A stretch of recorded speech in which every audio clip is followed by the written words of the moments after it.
एक बार मराठा सेनाएं टीपू सुल्तान पर आक्रमण करने श्रीरंगपट्टनम गई। मराठा सेनाएं कौन से धर्म की? हिंदू। टीपू सुल्तान मुसलमान। अब ये सेनाएं गई, दोनों में लड़ाई हुई और ये लड़ाई बिना हार जीत के फैसले के समाप्त हो गई। ये बिना हार जीत के फैसले के समाप्त होने को क्रिकेट में क्या कहते हैं? टाई होना या ड्रॉ होना। लड़ाई ड्रॉ हो गई। मराठा सेनाएं वापस आ रही, बड़ी गुस्से में है कि हम आए तो थे टीपू सुल्तान को हराने, टीपू सुल्तान को हम हरा नहीं पाए। तो आते आते उन्होंने टीपू सुल्तान के राज्य का श्रीरंगपट्टनम का मंदिर तोड़ दिया। टीपू सुल्तान ने उसकी मरम्मत कराई। मैं बड़ा परेशान हूं। मराठा सेनाओं ने हिंदू मंदिर क्यों तोड़ा? हिंदू धर्म का अपमान करने के लिए या टीपू सुल्तान का अपमान करने के लिए? टीपू सुल्तान का। और टीपू सुल्तान ने मंदिर की रिपेयर क्यों कराई? हिंदू धर्म का उठाने के लिए या प्रजा की भावनाओं का आदर करने के लिए? एक तरफ हिंदू राजा, एक तरफ मुसलमान राजा, दोनों आपस में लड़ते रहते थे। ऐसा हमको एक चित्रण किया जाता है। और इसलिए अभी आजकल आपके शहर में, जिन लोगों का भी दिल्ली शहर है, अपनी राजधानी में एक और रोड का नाम बदलने की कोशिश हो रही है। कौन सा है वो? अकबर। बोले अकबर मुस्लिम और हमारे महाराणा प्रताप हिंदू, बहुत बहादुर। तो उस बहादुर अपने राजा का नाम वहां देना चाहिए। अकबर अपना नहीं है, वो तो विदेशी है। अब ये देशी विदेशी की परिभाषा क्या होती है क्या नहीं अपन देखेंगे। तो यहां अपन चलते हैं, एक तरफ अकबर है, एक तरफ राणा प्रताप। और अकबर और राणा प्रताप की लड़ाई हुई थी हल्दी घाटी के मैदान में। एक तरफ किसकी फौज है? अकबर की। एक तरफ राणा प्रताप की। आप देखेंगे, आप हैरान हो जाएंगे, अकबर की फौज में अकबर खुद नहीं है। अकबर के बदले कौन है? राजा मान सिंह। हेलो, अकबर के बदले कौन है? राजा मान सिंह। और राजा मान सिंह के असिस्टेंट जनरल जो हैं, वो बड़े प्यारे व्यक्ति हैं कि उनके नाम पे बहुत अच्छी 2 हिंदी फिल्में बनी हुई हैं, शहजादा सलीम, मुगले आजम और अनारकली। राजा मान सिंह कौन थे? अकबर के प्रधान सेनापति। सेनापति नहीं, हेलो, सेनापति नहीं, प्रधान सेनापति। और शहजादा सलीम उनके असिस्टेंट। ये अकबर की फौज हो गई। और राणा प्रताप की फौज में उनके जो सबसे बड़े विश्वस्त थे, उनका नाम था हकीम खान सूर। दोनों तरफ हिंदू, दोनों तरफ हिंदू, दोनों तरफ मुसलमान। तो ये हिंदू मुसलमान की लड़ाई है या 2 राजाओं की लड़ाई है? ये लड़ाई धर्म के लिए है कि सत्ता के लिए? तो जरा अपने प्रधानमंत्री जी को बता दीजिएगा। वो ऐसी उल्टी सीधी क्या फिलॉसफी चल रही, इतनी सरल चीजें हैं और ये लोग समझने से इनकार कर रहे हैं। और यही प्रधानमंत्री जी का नाम आया तो थोड़ा और बता दूं, बुरा मत मानिएगा, उनको बताना मत मेरे बारे में। खैर, अपने प्रधानमंत्री जी आए बंबई, हमारे चुनाव के लिए वोट लेने थे।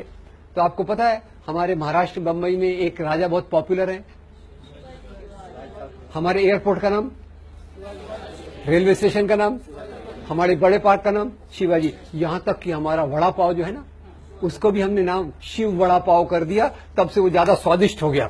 आगे अगर आपको खिलाऊंगा कभी। क्या ये खैर, उनको वोट लेने थे तो बोले शिवाजी महाराज इतने महान थे कि उन्होंने औरंगजेब का खजाना लूटने के लिए सूरत पर आक्रमण किया। मैं हैरान हो गया। मैं फिर से हिस्ट्री बुक मैंने देखा, औरंगजेब का खजाना दिल्ली में था कि सूरत में था?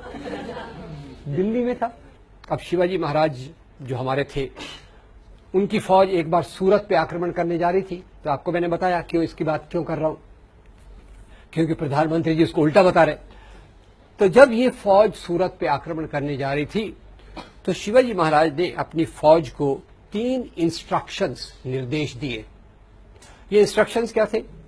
पहला इंस्ट्रक्शन था, देखो भाई आप जा रहे हो, रास्ते में हजरत बाबा की दरगाह है। हजरत बाबा की दरगाह को कोई नुकसान नहीं पहुंचना चाहिए। उसके उलट मेरी ओर से हजरत बाबा को ये भेंट, गिफ्ट दे देना। नंबर 2, इसी सूरत में फादर एम्ब्रोस पिंटो का एक आश्रम है। फादर एम्ब्रोस पिंटो के आश्रम को कोई नुकसान नहीं होना चाहिए। नंबर 3, जब आप लूटमार कर रहे हो, अगर आपके हाथ पे किसी दूसरे धर्म के मानने वाले की पवित्र पुस्तक, अपन ने पवित्र पुस्तकें देखी, अगर दूसरे धर्म के मानने वाले की पवित्र पुस्तक आ गई तो उसका अपमान मत करो, पूरे आदर के साथ उसको उस धर्म के मानने वाले को दे दीजिए। तो ये हमारे शिवाजी महाराज, और यही शिवाजी महाराज जिनको आज हिंदू धर्म के नाम पे उछाला जाता है। आपको बता दूं, शिवाजी महाराज की फौज में 12 सेनापति थे जो मुसलमान थे। तो धर्मस्थल क्यों तोड़े गए? धर्म के लिए या सत्ता संपत्ति के लिए? राजाओं में झगड़े क्यों होते थे? धर्म के लिए, सत्ता संपत्ति के लिए? ये कितनी बेसिक बात है, पर इसके ऊपर हमारा कंफ्यूजन कितना होता है, इसको आप देखिए। और जैसे मैंने शिवाजी के बारे में बात की, अकबर के बारे में बात की, ये एक उदाहरण है।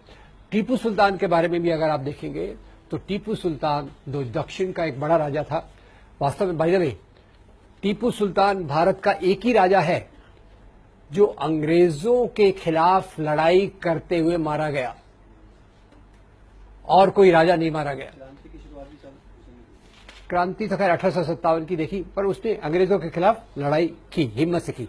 नंबर 2, टीपू सुल्तान का जो सचिव था वजीर आलम और जो उसका कमांडर इन चीफ, दोनों हिंदू थे। तो इसमें हिंदू मुसलमान का मामला कि हिंदू अच्छे मुसलमान खराब, मुसलमान खराब मुसलमान अच्छे हिंदू खराब, ये जो देखने का तरीका है, इससे हमारे दिमाग में एक जहर फैल जाता है। तीसरी बात मैं एक पूछना चाहता हूं, मान लो, अब ये हाइपोथेटिकल ये बस सच नहीं है, मान लो औरंगजेब ने हिंदुओं पे कोई अत्याचार किए, तो उसका बदला आज के मुसलमानों से लेना चाहिए क्या? इतिहास की बातों का बदला आज ले सकते हैं क्या? चलिए यहां पे एक मजेदार आपको एक बात बता देता हूं। मैं क्योंकि लोगों से पूछता रहता हूं, एक मीटिंग में मैं गया तो मैंने कहा भाई देखो बताओ, इतिहास की बातों का बदला आज ले सकते क्या? यही औरंगजेब और मुसलमानों की बात चल रही थी। तो एक दोस्त खड़े हो गए, छाती को 3 इंच बाहर फुलाया, बोले इतिहास की बातों को बदला ले सकते क्या? हम लेंगे। मैं एकदम डर गया। मैंने कहा यार इसका क्या जवाब हो सकता है? तो अचानक मेरे दिमाग में एक बात आई। मैंने कहा यार देखो, मैं एक जगह गया था, मैंने दोस्त को बोला, मैंने कहा आपको पता होगा पहले पति के मरने के बाद स्त्रियों को जलाया जाता था, क्या कहा जाता था? सती। मैंने कहा मैंने सुना है कुछ औरतें साथ में आ रही हैं और वो बोल रही है हम इतिहास की बात का बदला लेंगे। क्या करेंगे हम क्या करेंगे? हम सता प्रथा चालू करेंगे। वो दोस्त की छाती 3 इंच बाहर थी ना, 4 इंच अंदर चली गई। मैंने कहा थैंक यू वेरी मच। यार इतिहास है, उससे कुछ सीखना है तो अच्छे से सीखो, अच्छे से उसको देखो, इंसानियत के आधार पे देखो। और जैसा मैंने कहा, इतिहास का सबसे इंपॉर्टेंट पॉइंट ये होना चाहिए कि लोग उत्पादन कैसे करते थे, लोग कैसे जीते थे, उनका शोषण किस प्रकार से होता था। ये शोषण न हो, एक अच्छा समाज बन सके, इसलिए हमको इतिहास को देखना चाहिए।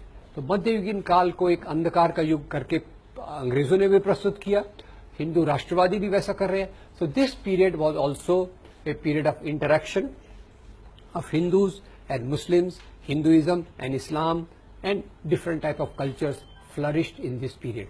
So this medieval period, the first point we must know that this was not a period of nation state. और नेशनलिज्म चालू कब होता है? नेशनलिज्म भारत में चालू होता है अंग्रेजों के आने के बाद। अंग्रेजों के आने के बाद पहले क्या था? नेशन स्टेट था या राजाशाही थी? राजाशाही। तो राजाशाही, और उसके पहले भी अब जाके देखेंगे क्या क्या था। So this whole debate which is going on today is a totally on the false ground. Nation state is a modern phenomenon